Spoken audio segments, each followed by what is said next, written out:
Christmas is the most magical time of the year. The one day when you can eat chocolate, nuts and sprouts and watch television.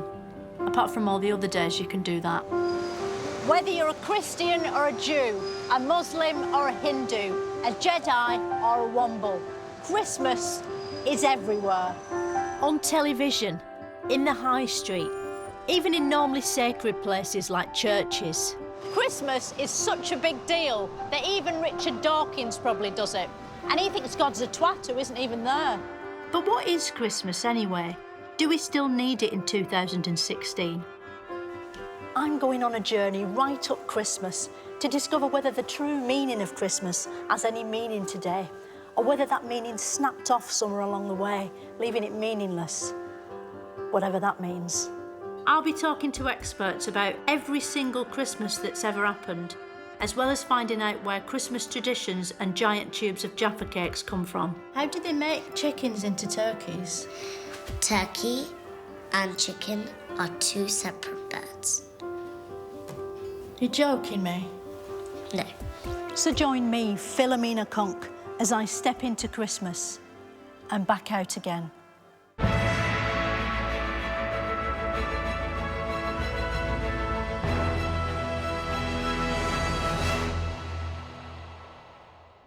Christmas isn't just tinsel and a long Doctor Who. It's a festival with traditions stretching back across hundreds of years and almost as many Christmases. It's hard to imagine now, but when Christmas first began, Christ wasn't even in it. Psycho Danny Dyer hasn't always been in EastEnders, even though he feels like part of the furniture, especially when he's trying to act. Centuries before Jesus arrived, late December was already a time of celebration for the pagans, who existed so long ago there aren't any YouTubes of them. So we've had to make do with this picture. To find out what the pagans were, I spoke to an expert. Were there pagans before there were humans? No, you've got to be a human to do anything. Pagans are just people who lived in Europe before Christianity arrived. How difficult was it for the pagans to get about on all fours? They didn't travel on all fours, they travelled upright like we do. The pagans worshipped nature, just like Chris Packham. And their calendar revolved around two big annual events, also like Chris Packham. One of these events took place in late December and was known as the winter solstices. What was the winter solstice? It's the winter solstice. Solstice. Solstice. Solstice. Solstice. Solstice. You got it. It's that magical time, midwinter and midsummer, when the sun seems to stand still. To the eye, it appears to stop moving along the horizon. Well, you're not meant to look at it, are you? Because it hurts your eyes. You can look at it when it rises and you can look at it when it sets. Then you can. And No, it's you can't. It makes you go blind. You can. Trust me, You you can't. can. That's probably why you've got glasses. As well as blinding themselves, the pagans celebrated the solstice by cutting down holly and ivy and dragging it into their homes, along with a giant Yule log which they'd set fire to. It sounds rubbish, but with no app store to speak of, killing trees and plants was as good as entertainment got, even at Christmas. Of course, for most people, it wasn't really Christmas until the birth of Jesus Christ, an icon who was almost as revered back then as Beyoncé is today. Jesus' mum was this woman, the Virgin Mary, who one night got visited by an angel and told she'd been gotten pregnant by a Holy Ghost. Of course, actual ghost jizz ectoplasm, which only contains ghost sperm. But Jesus wasn't born a phantom, leading experts to believe Mary wasn't impregnated by a real ghost, but by a man in a sheet, like in Scooby-Doo. Mary's husband Joseph didn't mind his son being God's rather than his, because he knew God would probably buy Jesus loads of toys and have him on weekends, which would take the pressure off. As the birth neared, Mary and Joseph travelled to O little town of Bethlehem, only to discover the inn they'd booked had no rooms in it, so instead they were put up in a stable. Today that'd lead to one red star on TripAdvisor. Back then, it led to one big star in the sky, which God put there, probably so they could see the baby coming out. Mary had to give birth here on the floor, like a crack addict, and then lay him in a manger. Manger is another word for trough, and it's where we get the name for modern sandwich chain, Ready to Trough. The baby Jesus wasn't an ordinary baby. He was born with a big yellow circle round his head, which must have been hell for Mary to push out, especially when you think nothing had ever been in or out of her down below before. If only he had been born a ghost after all. Then he could have just floated out, clanking chains and going woo. Why do you think it's important that Jesus was born? Would it have been more interesting if he'd have been built like R2-D2? It would have been more interesting, but the important thing is that he can identify with us, and he was a real human being. It makes him more sort of relatable. Yes, very much so. But then if he's meant to be like an ordinary bloke and he wanted to come across as an ordinary bloke, how come he had all like angels and kings at his stable on his birthday? Well, that was a bit weird, wasn't it? Although, of course, I would want to say that angels are around all the time. You don't necessarily see them there and then, but sometimes you catch a glimpse of something out of the corner of your eye, or maybe you smell a nice fragrance. Vanilla. Maybe. How many three wise men were there? Who knows? Oh. And I think only one of the Gospels refers to there being 3. But it's just 3 is a good number, isn't Yeah. it? It looks good. So, but there could have actually been 15 three wise men. Quite possibly, yes. It's humbling to think that Jesus started out with nothing, born not in a palace, but in a stable, just the ordinary son of an ordinary woman and an ordinary man, and God Almighty. Incredibly, the day he was born was only the beginning of Jesus' life. As a young man, he kept a low profile in the wood industry, but when he was about 30, his career took off. He went on to appear in a number of thrilling and controversial paintings, windows and films. Today, Christ lives in the hearts of millions of believers, but still spends Sundays here in his dad's house. So let's go and see if he's in. No one was in, as usual, probably because the church Wi-Fi isn't as good as Starbucks, but standing in this old creaky building gives you a real sense of history. Thanks to Jesus' popularity, Christmas was celebrated for hundreds of years. Celebrated by people who were buried long ago, but are still alive in the form of drawings of themselves, some dating back as far as the Middle Ages. In the Middle Ages, did they know it was the Middle Ages, or did they just think, this is now? You know, how did they know that they were halfway through time? They thought this is now, and they thought they were incredibly advanced. This is the greatest moment that society would reach to. It'd be amazing, wouldn't it, to get a Tudor back that we could resuscitate, Yes. cryogenically or something. Yes. And then show him what had happened since he'd died. It would blow his mind, wouldn't it? It would. The internet. The internet. Google. Cars. Aeroplanes. Fitbit watches. Fitbits. One thing our time traveller would recognise is the tradition of getting drunk and acting up at Christmas, which back then was known as wassailing. So what was wassailing? Is that like a sort of bit like bants now? What's bants? Bants, it's like when someone's acting like a prick. Oh, really? What it is basically a group of people, usually a group of men, go around from house to house with a big bowl of drink, and they knock on your door and they sing songs, and the idea is that you're going to swap a drink from their bowl for a gift. So it was a bit like trick-or-treating then, was it? It was very like trick-or-treating. I mean, what sort of costumes would they do? Because they were already sort of covered in shit, weren't they, with like slugs on them and mud and everything. They didn't usually wear costumes. It was also a way of creating community cohesion, going from house to house. It was something that was supposed to be fun as well. So that's really the very early beginnings of going from house to house singing carols. Because the history lady said that, we've now cut to this. Some boys singing carols in a church. On earth.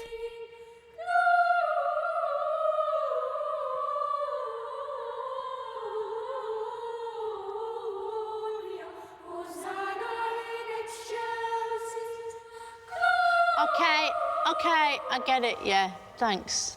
How do you get the music into the words? Like, how do you attach the music to the words in your throat? We tend to attach the words to the music instead, You attach the words to the music as it's coming up through your throat. So does it feel like, where does the music come from? Does it feel like it's coming from your stomach, like you're going to be sick, but it's like nice sick? Kind of, I guess. Not all Christmas songs are quite so religious. In the 1970s, groups like Slade reinvented the carol, appearing on our TV screens, showcasing a new form of singing called shouting. This music was loud, probably to keep Jimmy Savile away. For years, having a Christmas #1 was the ultimate music industry badge of honour, right up there with choking to death on your own sick. More recently, songs released from glossy TV shows like X Factor took over the Christmas #1 slot. What's clever is that these songs have got absolutely no Christmas in them whatsoever, probably because if Simon Cowell touches anything to do with Christ, he catches fire. Meanwhile, back in the past, by the time the Tudor era arrived and the music all sounded like what you're hearing now, Christmas had become an excuse for gastronomic indulgence. Tudor feasts were huge and often included roast goose or swan or peacock, basically a big bird roasted whole. That might sound traumatic, but in the days before television, they didn't know big birds have a person inside.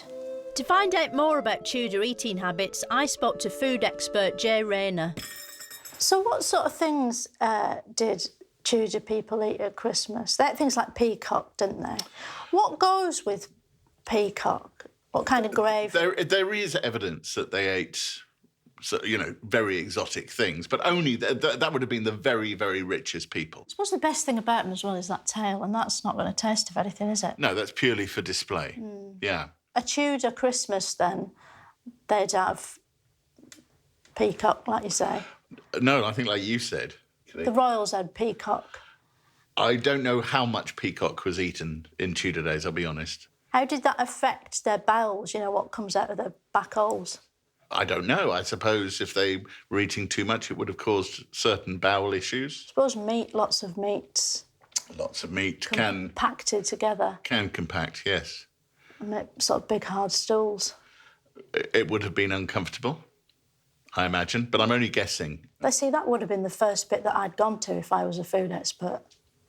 Just when our ancestors were getting well into Christmas indulgence, history shat out someone who was allergic to fun.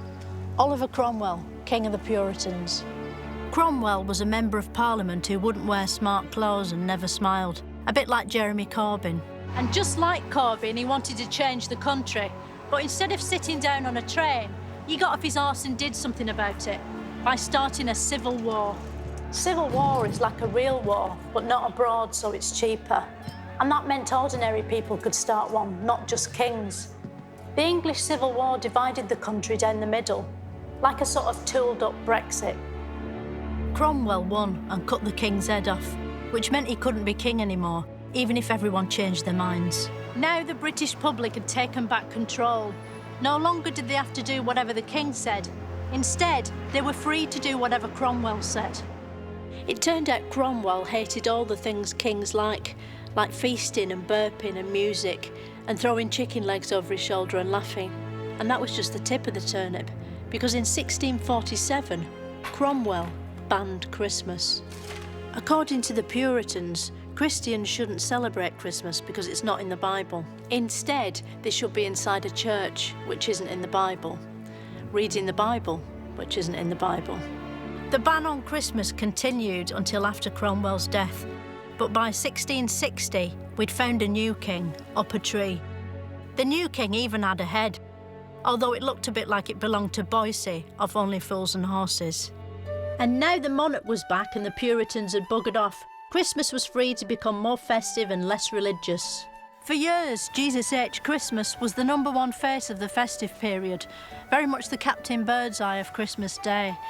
But his rule over his mighty tinsel kingdom was to be threatened by this man, Father Christmas, street name Santa Claus.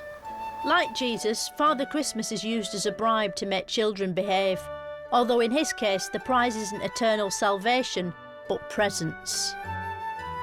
No wonder the moment Santa came on the scene, it was game over for Jesus, who had to accept a lower ranking job, in the global icon industry. So where did Santa come from? If you think in the North Pole, that's because your parents lied to you. He actually stepped out of the pages of history. Where did Father Christmas come from?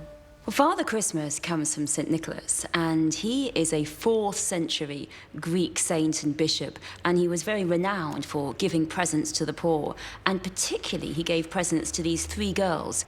If he hadn't given them the money, they would have had to go off and be prostitutes. So why was he knocking about with these prostitutes? I don't think he knew them very well. It's just that they... Well enough to give them gifts. Give them money. I think he just wanted to save them from the horrors of... I think because basically... They all say that, don't they? They do. How come shops have Father Christmases, but they don't have Jesuses? Is Jesuses the right term? Is it Jesus, or... I think we'd say figures of Jesus. Figures of Jesus. I think that Father Christmas himself would probably have preferred there to be figures of Jesus, because in fact there is a medieval story. St. Nicholas got in a punch-up about whether or not God or Jesus was greater and was thrown into prison. So he was obviously very exercised about the purity of religion. It's all coming out, isn't it? You know, because like I didn't know that he used to hang about with prostitutes or get into fights. Now I'm feeling less happy with him coming down my chimney. Despite being the stuff of nightmares, Santa is the world's most popular home intruder. Probably because, unlike other home intruders, he doesn't leave a turd on your living room carpet, but a pile of gifts. Santa has a list of good and bad children. The good children will get lots of presents. And so it turns out, well, the bad children. In fact, the only ones who won't get very much are the poor children. That's because Santa judges a child's goodness based largely on parental income. The sense of magical wonder on a child's face as they open their presents, which allegedly makes Christmas worthwhile, can last for up to 10 seconds. That's why, for many, Christmas is synonymous with little ones. Adults lose the ability to see Father Christmas, so if you want to know more about him, you have to ask small adults, which are known as children. Hello, who are you? I'm Archie, who are you? Philomena. Have you ever met Father Christmas? I have. Where did you meet him? I met him next to Westfield. And what was he doing there? Was he shopping or something? I'm not quite sure if Father Christmas is rich. I don't think he is. How did he get all the presents in, lots of times? I think he just shoplifts. Okay. Do you think Father Christmas has ever met Batman? In my opinion, Batman's not real. In my opinion, Batman's not real. It's just a man called Bruce. So you don't think they've met? I think Superman and Father Christmas have met. Do you think that Father Christmas will still be allowed in the country after Brexit? Yeah, he'll still be allowed in the country. Will he? Yeah, because the police don't know when he's in the air.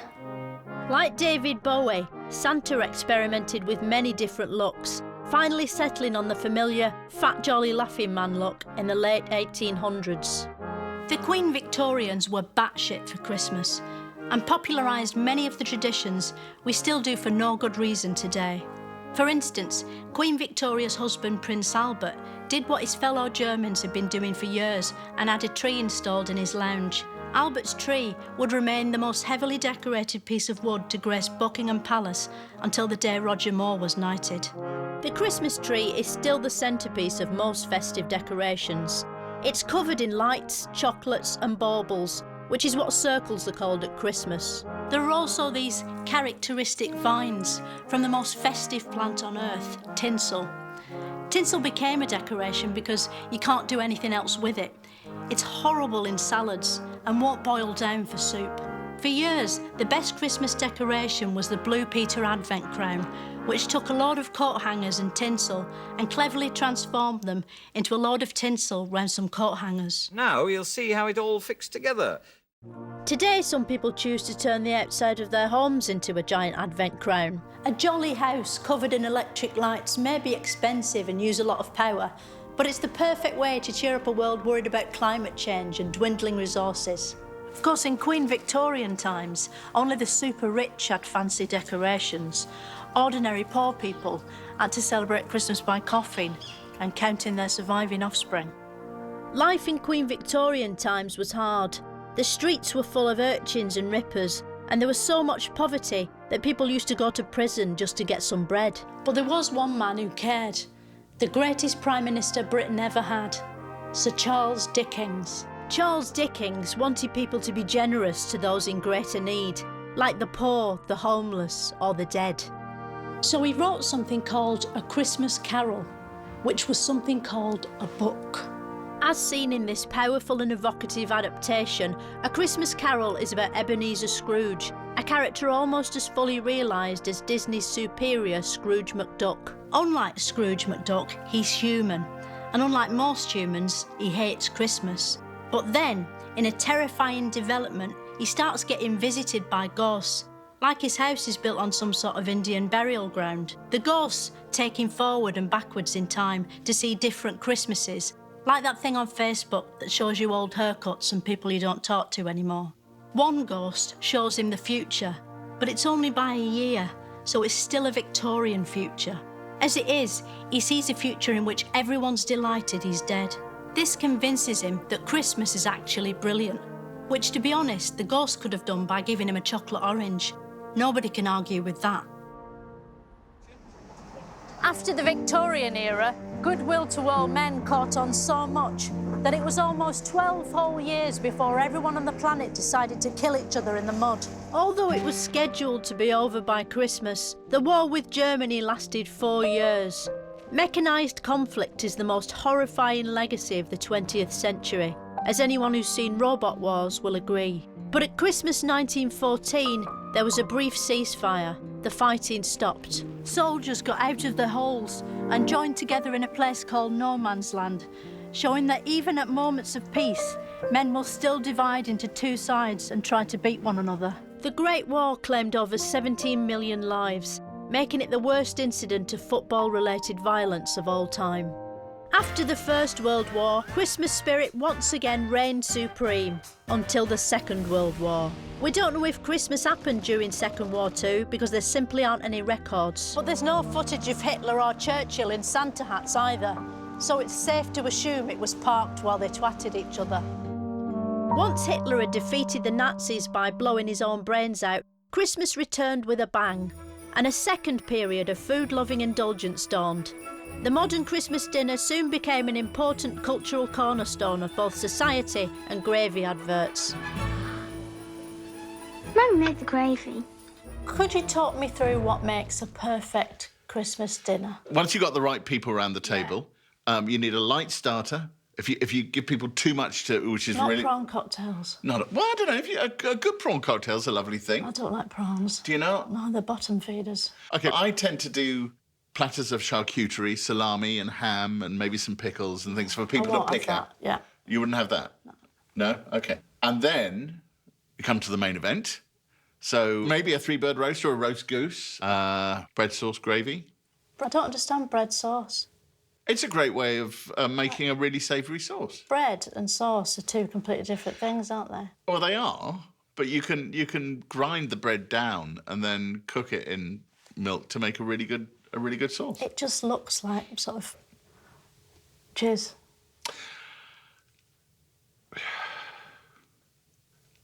Thanks to all this food-based indulgence, scientists now believe that 80% of all burps occur at Christmas, threatening to put a hole in the ozone layer at precisely the moment the sky is full of vulnerable reindeer. Eating aside, the other popular form of Christmas indulgence is gift buying from shops. Critics say Christmas is too commercialised and that the Bible has been replaced by the Argos catalogue just because it's got a better selection of hair straighteners. Recently, Christmas shopping has started to look less like a supermarket sweep Christmas special and more like a civil war with carrier bags. No wonder more people than ever stay indoors shopping on the computer.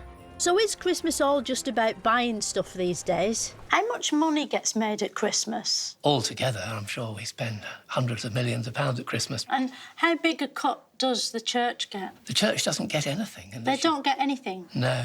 The supermarket near me's got about 30 tills. How many tills does Amazon have? They must have loads. They don't have any tills. What? They have a computer. One computer? Yeah. Because no one goes there, do they? They just do I know, it but I thought they'd still had to ring it through. No, the computer does all that. So there's one man at a computer just going? No, I don't think there's a man. No, it just goes automatically. You do that. You're the till. Making money is so important at Christmas that shops pull out all the stops to fill the screens with jolly images of buying things. And their adverts have evolved from cheerful animated catalogues full of famous people smiling at you to heartwarming present-day mini-movies about infested trampolines. Adverts aren't the only programmes on at Christmas. There are also programmes on at Christmas. For decades, Christmas television has been an enchanting place, a magical land where people danced and sang in a doomed attempt to convey the sheer magic of Christmas. A time in which newsreaders cavorted with comedians and real-life snowmen were gathered from the wild and encouraged to sing their haunting traditional songs in the studio. Jingle bells, jingle all the way. Oh, what fun it is to ride on a one-horse open sleigh. Oh, jingle bells, jingle all the way. But perhaps the most reassuring Christmas programme is EastEnders, which for years has provided an important public service by depicting worse families having an even shitter time than yours. You're mad! You're being tied up! What are you doing? What are you doing? Films are a mainstay at Christmas, and one familiar film is the searing musical The Sound of Music, which is about a woman who sings to hills about hills in the hills. The hills are alive with the sound of music. It's always on at Christmas, probably because it's got nuns in it, so you think about Jesus. And also Nazis, so you think about The Great Escape, which is probably on Boxing Day. But the most Christmassy film of all time is also the most exciting, Die Hard. People think Die Hard is a gripping and exciting action film just because, as you can see, it is. But it's also a heartwarming Yuletide story full of the magic of Christmas. It's got everything. Singing. A man up a chimney, warming yourself in front of a roaring fire. While the snow flutters down outside. Brotherly love. Hey, look, I love you. So do a lot of the other guys. Cranberry sauce. Excessive sherry drinking. God, that man looks really pissed. Season's greetings. Yippee-ki-yay, motherfucker. Your dad conked out in a chair, wearing a Santa hat and his Christmas jumper. Angels majestically soaring through the air. And of course, Jesus Christ Powell. Jesus Christ, Powell! TV's becoming a thing of the olden past, like sundials or ploughs. Because today, everyone has their own little screen, so they can ignore their immediate surroundings on an individual basis, instead of as part of a collective effort. We're often told to feel sorry for those who are alone at Christmas, but these days that's all of us, and it's brilliant. Best of all, this kind of technology is set to become more immersive than ever. For instance, this man from the year 2018 is enjoying a virtual Christmas with a family of characters from the Nintendo universe. Meanwhile, this man is experiencing the true meaning of Christmas by giving birth to a virtual baby Jesus in a stable made of polygons. Today, the true meaning of Christmas is a mystery, wrapped up in sherry and Monopoly and monkey nuts. But at least at this time of togetherness and warmth, we can all agree what the true spirit of Christmas is. Baileys.